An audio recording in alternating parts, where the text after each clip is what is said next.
Bonjour tout le monde. Alors, la présentation que je vous fais aujourd'hui s'intitule les bioaérosols à l'IRSST. On a commencé à faire des bioaérosols depuis la fin des années 80. À ce moment-là, on avait une thématique de recherche qui avait été présentée qui s'intitulait « Thématique sur les métiers de l'environnement ». Ça comprenait, on a fait des études, entre autres, dans ces milieux, dans les centres de compostage mécanisés, parce que ces centres-là sont apparus des années 90 et on se disait qu'il va en avoir beaucoup, au moins dans la province. Dans le temps, il y en avait 2, puis il en reste encore juste 2, fait que ça n'a pas beaucoup monté comme opération. Ensuite, on a procédé à l'évaluation des bioaérosols lors de la collecte des ordures ménagères ou des ordures domestiques. On a fait aussi les centres de tri, parce ce qui est arrivé avec ces années-là, c'est qu'avant, c'était tri et compostage. Ils sont aperçus qu'il y avait des problèmes, alors ils ont fait un autre secteur d'activité qui est juste le tri. Et c'était le tri des matières recyclables, ce qui enlevait à ce moment-là beaucoup d'exposition aux contaminants biologiques pour ces travailleurs-là. On a fait aussi des études dans les centres de traitement des eaux usées municipales. Et il y a eu aussi un gros programme d'intervention de la CSST, ce qu'on appelle des programmes d'intervention intégrés, qui avait débuté en 1998 sur les métiers de l'environnement et qui vient juste de se terminer en 2013. Notre thématique qu'on appelait tantôt « Métiers dans l'environnement » a été rebaptisée au début des années 2000 dans ce qu'on appelle « Travailleurs de l'environnement et de l'agriculture ». Parce qu'en agriculture, on a fait de l'agriculture à l'IRSST depuis les années 85. Depuis les années 85, on a fait de la recherche là-dedans, mais ce n'est pas nécessairement au niveau environnemental. Mais l'agriculture, comme on sait, c'est un milieu où il y a beaucoup de problèmes environnementaux causés par l'agriculture. Et au début des années 2000, on a commencé à s'intéresser, par exemple, à la litière biométrisée. C'est-à-dire, c'est que le lisier, au lieu d'avoir du lisier, c'est du compost qui est produit et puis qui est directement applicable sur les terres. On a fait aussi la séparation solide-liquide des lisiers. Parce que dans le lisier, il y a beaucoup de phosphore lorsqu'on fait l'épandage. Et ça visait à recueillir le phosphore des lisiers pour améliorer aussi l'environnement. On a fait aussi les additifs de lisier. Les additifs de lisier, ça, c'était des produits chimiques ou des produits biologiques mis dans des lisiers pour neutraliser les odeurs. Fait qu'on a fait un projet avec Agriculture Canada dans lequel on a évalué les 5 plus gros additifs de lisier utilisés dans la province. À la fin des années 80, dans les centres de compostage mécanisés, on avait que la manipulation de la fraction compostable expose les travailleurs à des concentrations élevées de bactéries totales, c'est-à-dire 100 000 et plus. Les bactéries gram-négatives, c'était toutefois relativement faible. C'était de l'ordre à moins de 1000 colonies par mètre cube d'air. Et dans les années 80, les bactéries gram-négatives, on n'avait pas encore des mesures on n'avait pas encore les techniques pour mesurer les endotoxines et on servait les dénombrements de ces bactéries-là. On disait qu'il y avait une genre de valeur guide de 1000 colonies par mètre cube d'air de bactéries gram-négatives qui équivalaient à des concentrations pour lesquelles les travailleurs pouvaient développer des problèmes de santé.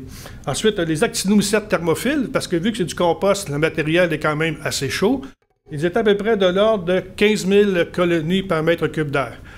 Les actinomycètes thermophiles, entre autres, ça peut causer des problèmes comme des alvéolites allergiques, et ainsi de suite, mais des concentrations beaucoup plus élevées.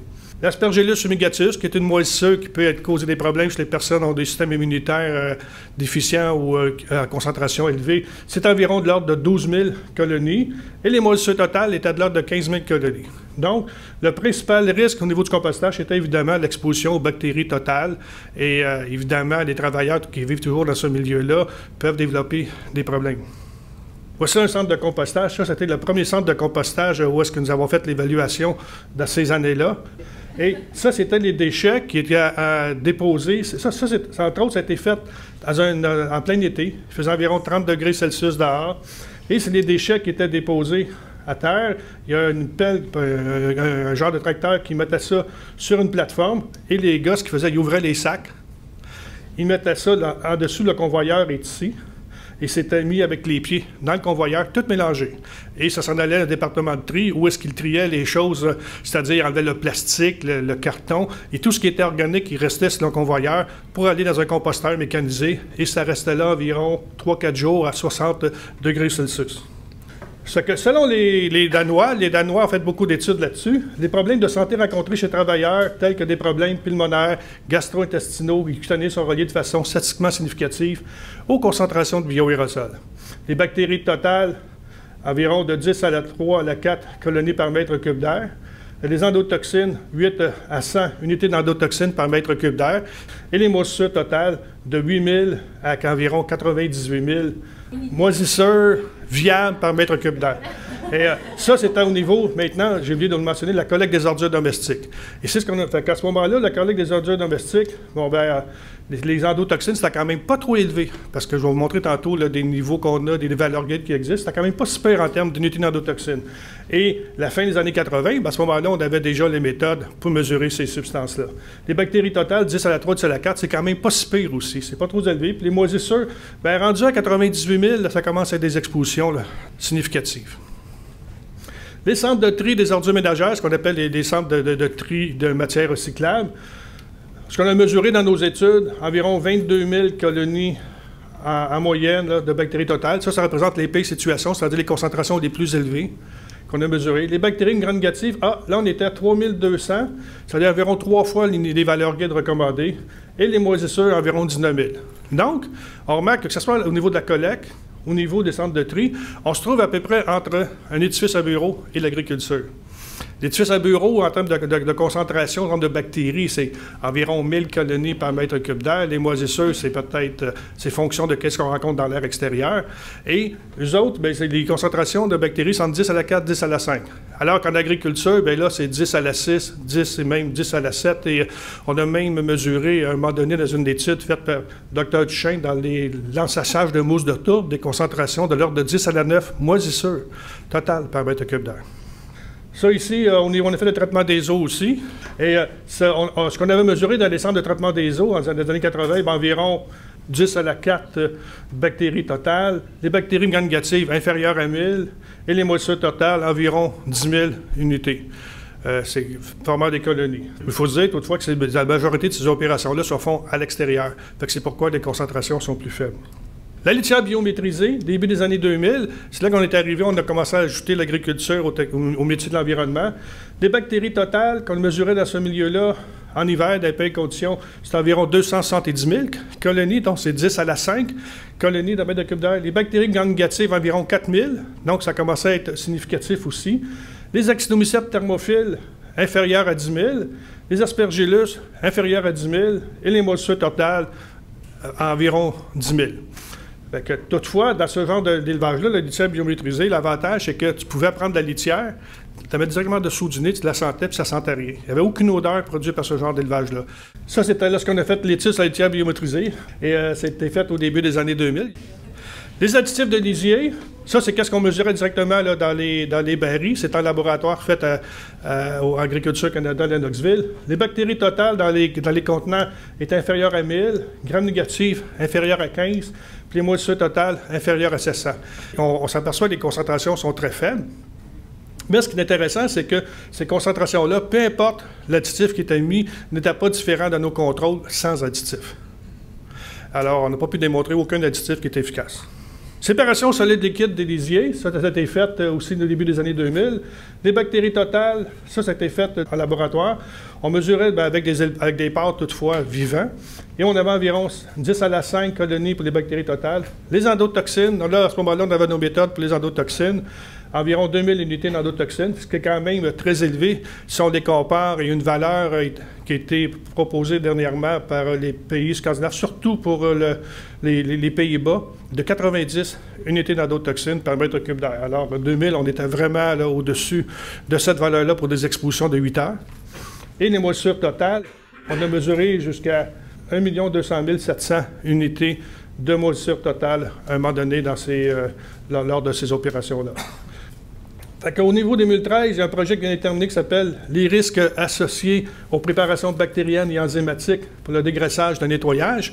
C'est Denis Bégin et collègues qui ont fait cette étude-là. Et ce qu'on a fait, c'est une revue de la littérature scientifique et technique. Et on a visité aussi des milieux de travail. On a fait pas un comité de suivi, mais un comité consultatif, etc. Donc, c'est une bonne revue de la littérature de ce qui se passe présentement au niveau des savons biologiques qui a été réalisée. Ça représente ce que c'est une biofontaine. C'est que c'est l'endroit où on met les pièces, par exemple. Ils utilisent ça maintenant pour remplacer les solvants, les hydrocarbures halogéniques chlorés. Ils utilisent des biofontaines. Et c'est le mélange avec l'eau de cette substance-là. Ils mettent les produits métalliques, par exemple, une pièce de frein dans le bassin, ils l'arrosent, ensuite ils le frottent, ils l'essuient, et puis ça dégraisse automatiquement. Il y a une mise au point aussi d'une méthode d'analyse de la subtilisine que Geneviève a débuté. L'objectif, c'est de développer ou mettre au point une méthode de prélèvement et d'analyse permettant la quantification de la subtilisine présente dans l'atmosphère d'un milieu de travail. Surtout, ce qui nous intéresse présentement, c'est dans les milieux hospitaliers. Fait que les méthodes qu'elle utilise pour déterminer la concentration de subtilisine, bon, entre autres, elle essaie une méthode qu'on appelle enzymatique. Toutefois, c'est une méthode qui est non spécifique, mais elle permet de doser les protéases à partir d'une courbe standard de subtilisine, et le substrat qu'elle utilise, c'est la caséine. Il y a une autre méthode aussi qu'elle travaille, c'est une méthode plus de type immunologique. Elle est plus spécifique. On utilise de ELISA. ELISA, c'est Enzyme Link Immunosorbent Assay. Et c'est-à-dire, c'est un système dans lequel on a les anticorps, les antigènes qui sont impliqués là-dedans. Et aussi, il y a une troisième méthode par les laboratoires de chimie de l'IRSST, dans lequel on utilise c'est la chromatographie en phase liquide associée à la spectrophotométrie de masse. C'est une méthode exploratoire et on va essayer aussi d'utiliser une méthode plutôt d'analyse chimique pour mesurer la subtilisine. Traitement des eaux usées, ça c'est un projet qui vient juste d'être accepté. On n'a pas encore fait le terrain. Les agences ciblées, c'est-à-dire que, entre autres, on va faire des échantillonnages terrain, stationnaires et personnels qui vont être réalisés. Par la suite, ces résultats-là vont être analysés par culture et par PCR quantitatif. PCR, c'est Polymerase Chain Reaction. Et divers paramètres seront mesurés, comme par exemple les bactéries totales, la biodiversité, la quantification des virus, comme le virus de la grippe aussi. Il y a des virus, les personnes peuvent développent aussi dans ce genre de milieu-là des gastro-entérites et des endotoxines, et on va aussi procéder à de la granulométrie des aérosols, et même, on peut rajouter des bioaérosols en utilisant des équipements qu'on a présentement. Et aussi l'identification des bactéries pathogènes, comme les coliformes, les salmonelles, les virus pathogènes, influenza, rotavirus, norovirus, adénovirus, et ce projet est en cours. Donc, on s'aperçoit qu'on a passé de la fraction viable sur pétri, maintenant en utilisant des techniques beaucoup plus développées. Le compostage, c'est un autre projet qui vient de débuter. L'objectif, c'est comparer les concentrations des divers contaminants rencontrés dans l'air ambiant de 3 sites de compostage traitant des matières organiques différentes. Un traite les déchets domestiques, l'autre traite des fumiers et l'autre les résidus d'abattoirs. Et ça, afin d'en estimer les risques à la santé. Encore une fois, les méthodes qu'on appelle de biologie moléculaire et les méthodes conventionnelles de culture vont être utilisées, ainsi que la majorité des composés chimiques produits par dégradation des bactéries en conditions anaérobies. Les agents ciblés au niveau du compostage, on va mesurer la flore microbienne présente dans des échantillons d'air et de compost solides en utilisant, entre autres, des méthodes par culture et par méthode moléculaire, comme le PCR quantitatif, le DGGE, à raison de leur potentiel pathogène, ou les légionelles-là, parce qu'en Europe, on soupçonne que le légionelle est présent dans les composts, donc on va identifier si c'est la même chose au Québec. Les mycobactéries qui peuvent être présentes, et aussi l'Aspergillus fumigatus, qui est une espèce qui se développe beaucoup dans ce genre de milieu-là, seront ciblés comme indicateurs de risque, en plus de l'analyse de la flore totale. Et les concentrations, évidemment, des endotoxines dans l'air seront mesurées. La biométhanisation. Les objectifs, c'est d'évaluer de manière exploratoire l'exposition ambiante des travailleurs affectés au traitement des matières organiques putrescibles au Québec.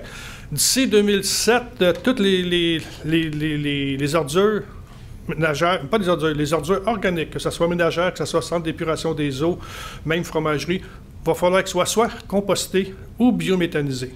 Il n'y aura plus d'enfouissement qui va être accepté. Ça, c'est selon la loi que le ministère de l'Environnement va mettre en place. Alors, à ce moment-là, on n'a pas le choix. On va regarder qu'est-ce qui se passe au niveau du compost, qu'est-ce qui se passe au niveau de la biométhanisation. Les agents ciblés, la flore microbienne présente dans les échantillons d'air, analysés par culture par méthode moléculaire. Les mêmes genres de micro-organismes, Legionella, Mycobacterium, Aspergillus fumigatus vont être aussi ciblés comme indicateurs de risque. De toute façon, c'est que Les ordures, elles arrivent de la même façon. Soit que ça soit composté, c'est-à-dire dans une réception où là, c'est mis en tas et ça passe directement au niveau du compostage, ou la biométhanisation, c'est exactement la même source, c'est exactement la même façon que ça arrive, sauf que ça va être mis dans des aérateurs, pas des aérateurs, des bioréacteurs anaérobie, c'est-à-dire sans oxygène. Et on mesure aussi les endotoxines. Et les emplois verts, l'objectif, c'est de tracer le portrait québécois des emplois verts et d'apprécier le risque potentiel pour la santé des travailleurs découlant de leurs expositions aux substances chimiques et aux agents biologiques. Et la méthode, on utilise la gestion graduée du risque, control banding, pour évaluer les expositions des emplois verts aux bioaérosols. C'est-à-dire c'est une méthode qualitative. En conclusion, à l'IRSST, depuis la fin des années 80, se sont ajoutées aux méthodes par culture, maintenant les méthodes moléculaires. Au niveau des bactéries gram-négatives, on a passé par méthode par culture en utilisant maintenant des méthodes plus spécifiques pour mesurer les concentrations d'endotoxines dans l'air. Et aussi des méthodes par PCR quantitatif de biodiversité, Institut de biologie moléculaire. Et en 2013, les emplois verts et les expositions aux bioaérosols constituent un champ de recherche toujours très actif à l'IRSST, puis même depuis la fin des années 80. Je vous remercie beaucoup.